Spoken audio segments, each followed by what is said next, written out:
Man, I feel bad for OKC Thunder fans. Now, not all hope is lost, and we're gonna dive into that a bit later, but there's a lot of other things that have happened to y'all. Man, it's just unfortunate, you know? I mean, the Thunder have been tanking for years and years, and before that, I mean, they were finals contenders with KD and Russ and James Harden as well, and even without James Harden, they were contenders. And then even before that, they went from Seattle to OKC in the first place, which is that's sad on its own. And then fast forward to now, you have a great point guard on your team, terrible young pieces around him, which, I mean, granted, they're still developing, but then you pick up who was at one point the consensus first overall pick. You pick him up on your team, he gets injured in the offseason and is out for the entirety of next season. It just feels really, really bad. I feel really bad for Shai Gilgeous-Alexander as well. I mean, maybe most of all. That poor guy, I mean, he was a championship contender or, you know, in the playoffs for his entire career before he goes to the Thunder, and then all of a sudden he's in whatever situation he's in right now. Now, the good news is the Thunder are in the sweepstakes for Victor Wembenyama, who is obviously going to be the first overall pick of next year. And if they don't get him, they could get Scooter Henderson, who is probably going to go second overall if they can get up that high. And then they also have Chet Holmgren hopefully coming back from injury next season as well. So again, it's not looking all bad for the Thunder, but right now it's just been hard. I can just imagine how hard it can be for, you know, you as a Thunder fan to stick with your team through these terrible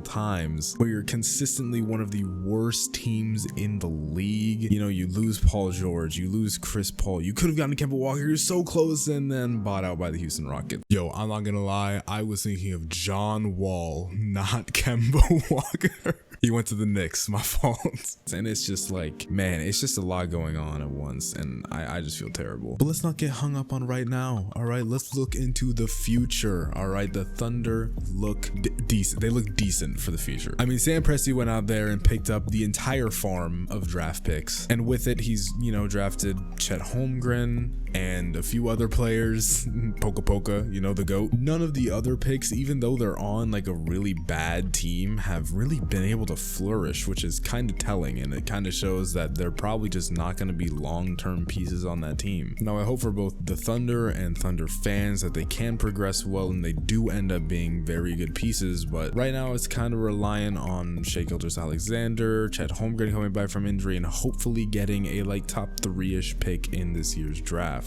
I truly think the OKC Thunder are one good draft pick away from being in the playoffs, not the play-in, the playoffs, which I think is super exciting. You know, if they can have a healthy Shai, a healthy Chet, and have like a, you know, Victor Wembenyama, Scooter Henderson, someone like that in the draft, and get all those pieces together, they can hop in the playoffs pretty easily, I would say. Again, as long as all of them stay healthy, and hopefully this isn't a, you know, recurring issue for Chet Holmgren, or else I would be very, very worried and very, very sad as an OKC fan. But I don't really see that happening. I feel like this is just unlucky, you know, and it really sucks, but I think Chet Holmgren, especially on, you know, an NBA team with good trainees around him, you know, he's gonna end up being really good. But yeah, at the end of the day, above all else, I hope Shai can have a good team around him and can play the good winning basketball that I know he really wants to. But that's all I gotta say on the Thunder, because there isn't much to say about the Thunder. But go watch this video. I don't know what it is. You'll like it though, and make sure you subscribe because not enough people do.